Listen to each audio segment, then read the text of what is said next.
নমস্কার, জয় শ্রী গণেশ। স্বাগতম আপনাদের প্রত্যেককে। আলোচনা করছি যে রাশিটিকে নিয়ে, রাশিটি বৃষ অর্থাৎ টরাস।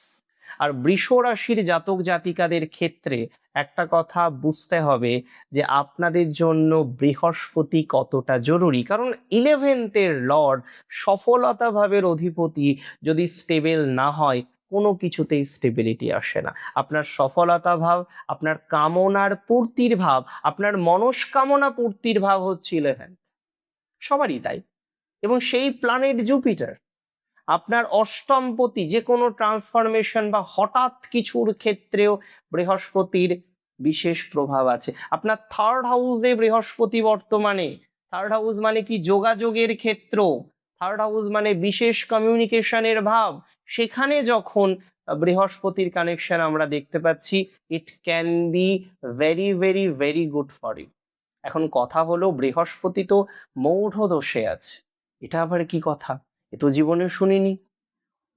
আমি বলে দিই, এটাকে অস্ত দোষ বলা যেতে পারে। বৃহস্পতি 15ই জুলাই থেকে মোটামুটি 12 তারিখ 13 তারিখ পর্যন্ত আগস্ট মাসের মৌঢ় দোষ বা অস্ত দোষে ছিলেন। প্ল্যানেট জুপিটার যখন রবির সাথে অবস্থান করেন এবং রবির থেকে তার ডিগ্রিগত ব্যবধান, মানে প্রত্যেকটি প্ল্যানেট না একটি নির্দিষ্ট গাণিতিক সূত্রের মতো একটি নির্দিষ্ট ডিগ্রিতে থাকে। আজকে যে ডিগ্রিতে আছে, কালকে তার ডিগ্রি পরিবর্তন না হলেও হয়তো ডিগ্রি, মিনিট বা সেকেন্ডের পরিবর্তন হবে। এইভাবে আমরা পজিশনটাকে লোকেট করার চেষ্টা করি যে কোথায় আছে। কর্কটে আছে, কিন্তু কর্কটের কোথায় আছে? ধরুন আপনার বাড়ি কলকাতায়, কলকাতায় বাড়ি, কিন্তু কোথায় বাড়ি কলকাতার? নর্থের দিকে। নর্থের ঠিক কোথায় বাড়ি? এই জন্য আমাদের কি করতে হবে, যে আপনার একটা বাড়ির নাম্বার থাকবে, একটা গলি বা রাস্তার নাম্বার থাকবে, সেইভাবে আমরা আপনার বাড়িটাকে চিনতে পারবো আর একদিন ঠিক পৌঁছে যাব।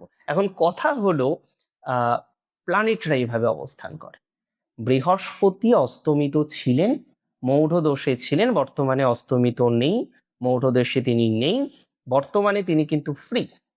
এই বৃহস্পতি, এই জুপিটার এই অস্তমিত হওয়া থেকে উদিত হতে চলেছেন, এবং এটির যে ইম্প্যাক্ট প্রচুর। উদিত হওয়ার ফলে কি কি হবে?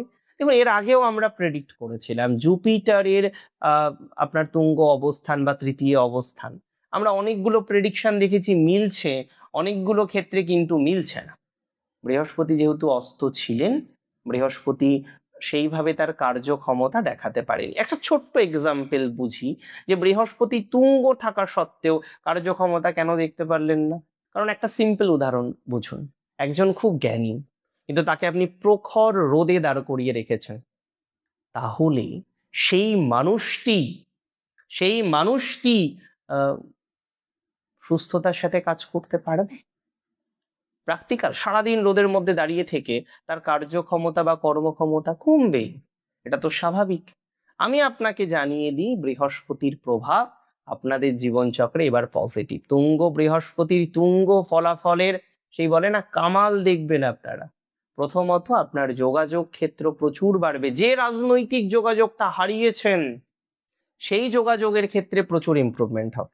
যে যোগাযোগ হচ্ছে না, যে যোগাযোগ করতে পারছেন না, যে যোগাযোগ নিয়ে আপনার এত অসুবিধা, এত সমস্যা, সেই যোগাযোগের ক্ষেত্র এবার এনহান্স করতে চলেছে। আমি জানিয়ে রাখি, আপনাদের অনেকেই আছেন তারা রিসার্চ করেন। রিসার্চে ভালো সুযোগ, রিসার্চে এই সময় ভালো গতি পাবেন। বিদেশ যাত্রার ক্ষেত্রে পজিটিভিটির মাত্রাটা প্রচুর পরিমাণে বাড়বে। বিদেশ যাত্রার ক্ষেত্রে রিসার্চ রিলেটেড ম্যাটারে অগ্রগতির মাত্রাটা প্রচুর পরিমাণে দেখবেন। রিসার্চ রিলেটেড বিষয়ে ডেভেলপমেন্টের সম্ভাবনা প্রচুর পরিমাণে দেখা যাবে।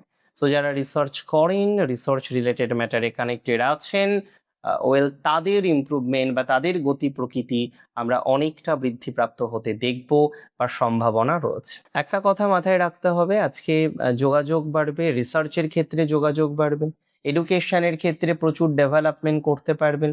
বিশেষ করে যারা হায়ার এডুকেশন চাইছেন, হায়ার এডুকেশন নিয়ে যারা ভাবছেন, তাদের অগ্রগতির মাত্রাটা প্রচুর। হায়ার এডুকেশনে অগ্রগতি হবে, রিসার্চ এডুকেশনে অগ্রগতি হবে। বিভিন্ন নেট সেট, বিভিন্ন এক্সামগুলো যারা দিচ্ছেন তাদের জন্য ভালো সুযোগ সুবিধা আসছে। নেট সেট বিভিন্ন এক্সামে আপনাদের অগ্রগতির মাত্রাটা আমরা প্রচুর পরিমাণে দেখতে পারবো। নেট সেট বিভিন্ন এক্সামে আপনাদের ডেভেলপমেন্টের মাত্রাটা আমরা প্রচুর পরিমাণে দেখতে পারবো। সো কোনো না কোনোভাবে এই সিওরিটিটা রাখা যেতেই পারে, নেট সেট বা বিভিন্ন এক্সামিনেশনের ক্ষেত্রে আপনার অগ্রগতি আসবেই আসবে। আপনারা যারা রিসার্চ নিয়ে ভাবছেন, অ্যাক্টিভলি ভাবছেন, তাদের ক্ষেত্রে ভালো সংযোগ আছে, আমি দায়িত্ব নিয়েই বলছি। পারিবারিক জীবনের ক্ষেত্রেও যথেষ্ট ভালো প্রভাব দেখলাম। তবে মাথায় রাখতে হবে বৃষ রাশির জাতক জাতিকাদের সব থেকে যেটা স্ট্রং সেটা হলো পৈতৃক সূত্রের কিছু প্রাপ্তি। দীর্ঘদিনের কোনো সম্পত্তি, দীর্ঘদিনের কোনো বিষয় যারা পাচ্ছেন না, যাদের দীর্ঘদিনের কোনো একটা ম্যাটার পেতে গিয়ে বারবার বাধার মধ্যে পড়তে হচ্ছে, তারা সেই জায়গাটা পেতে পারেন। অন্তত বিক্রির ক্ষেত্রে এবং পাওয়ার ক্ষেত্রে আপনার একটা জমি আছে বা একটা বাড়ি আছে বা একটা ফ্ল্যাট আছে, সেই বাড়ি বা ফ্ল্যাট আপনি পাচ্ছেন না, সেই বাড়ি বা ফ্ল্যাট আপনার আসছে না, সেই জায়গাটা এবার কিন্তু মডিফিকেশন হবে। আপনার বাড়ি বা ফ্ল্যাটের ক্ষেত্রে মডিফিকেশনের সম্ভাবনা প্রবল। আপনি দেখা যেতে পারে আপনি বাড়ি বিক্রি করতে সমর্থ হতে পারেন। দীর্ঘদিন চেষ্টা করার পরও যদি আপনার বাড়ি বিক্রি না হয়, দীর্ঘদিন চেষ্টা করার পরও যদি আপনি দেখেন আপনার বাড়ি বিক্রয় হচ্ছে না, সেখানে জটিলতা আছে, আমি আপনাকে বলে দিচ্ছি বাড়ি বিক্রির প্রবল সম্ভাবনা দেখতে পাচ্ছি। বাড়ি বিক্রির চান্স এই সময় অনেকটা স্ট্রংলি রয়েছে।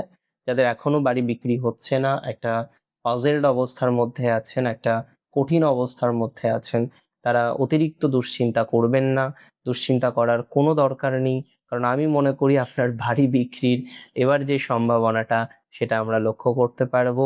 বাড়ি বিক্রির চান্স অনেকটা বেড়ে যাচ্ছে, বাড়ি বিক্রির যে সম্ভাবনাটা সেটা অনেকটা বেড়ে যাচ্ছে। সো বাড়ি বিক্রি হবে অ্যান্ড সেই প্রবণতাটা আমরা দেখতে পাচ্ছি। আরেকটা কথা আমি আপনাদের জানিয়ে দিতে চাই, আর্থিক অভাব যে কারণে আপনি লোন নিয়েছেন, লোন নিয়ে বিপদে পড়েছেন, কিভাবে কি করবেন বুঝতে পারছেন না, একটা কথা মাথায় রাখতে হবে, এই ধরনের বিষয়, এই ধরনের ম্যাটারে অনেকটা সাকসেস বা অগ্রগতির প্রবণতা রয়েছে। স্বাস্থ্য সংক্রান্ত বিষয়েও ডেভেলপমেন্ট পাবেন। তবে এই সময় অতিরিক্ত প্যানিক করবেন না। লটারি যারা কাটেন, দেখুন আমি বললেও জানি আপনারা কাটবেন, না বললেও কাটবেন, তারা তো কথা শোনেন না। তবে এই সময়ে হয়তো কিছু হতে পারে, মানে আমি যতদূর বুঝি চার্ট ছাড়া এটা প্রপারলি বলা যায় না, তবে এই সময়ে হয়তো কিছু এক্সপেকটেশনের ফুলফিলমেন্ট হতে পারে, সেটার একটা সম্ভাবনা আছে। শেয়ার মার্কেট বিভিন্ন বিষয়ে যারা কাজ করেন একটু রিসার্চ করে করবেন, একটু গবেষণামূলকভাবে কাজগুলো করুন, একটু বুঝে কাজগুলো করুন। সেগুলো যদি বুঝে কাজ করতে পারেন সাকসেস 100%, বুঝে কাজ যদি না করতে পারেন তাহলে বাধাবিঘ্ন আছে। বুঝে কাজ করুন প্লিজ, একটু বুঝে নিয়ে, একটু ধারণা নিয়ে, প্রপার কনসেপ্ট নিয়ে আপনি কাজ করুন। সাকসেস আসতে বাধ্য, আমি দায়িত্ব নিয়ে বলছি তো, সাকসেস আসতে বাধ্য, সাকসেস আসবে, কোথায় যাবে সাকসেস আপনাকে ছেড়ে? সাকসেস আসতে বাধ্য। একাধিক বিষয়ে সাকসেস রয়েছে, একাধিক বিষয়ে ডেভেলপমেন্ট রয়েছে, এবং এই যে বৃহস্পতির উদয় আপনার বন্ধ হওয়া যোগাযোগগুলো খুলে দেবে। আর কি চাই বলুন? আপনার না হওয়া কাজগুলো এবার হওয়া শুরু হবে। যেগুলো বারবার চেষ্টা করেও পারেননি, সেই কাজগুলো কমপ্লিট করতে পারবেন, কনফার্মলি করতে পারবেন। বারবার চেষ্টা করেও যেখানে ব্যর্থতা পেয়েছেন, বারবার চেষ্টা করেও যেখানে থেমে গেছেন, থেমে যেতে বাধ্য হয়েছেন, সেই কাজগুলো কমপ্লিট হবে। সেটা যে কোনো স্তরে হোক, সেটা সরকারি হোক কিংবা বেসরকারি হোক। এবং আরেকটা কথা বলে দিই, চাকরির জন্য ইন্টারভিউ দিয়েছেন মাল্টিপল ইন্টারভিউ দেওয়ার পরও আপনি সাকসেস পাননি, মাল্টিপল ইন্টারভিউ দেওয়ার পরও আপনি যেন একটা বাধার মধ্যে আছেন, একটা দ্বিধার মধ্যে আছেন, একটা কনফিউশনের মধ্যে আছেন, তারা ইমপ্রুভমেন্ট পাবেনই পাবেন।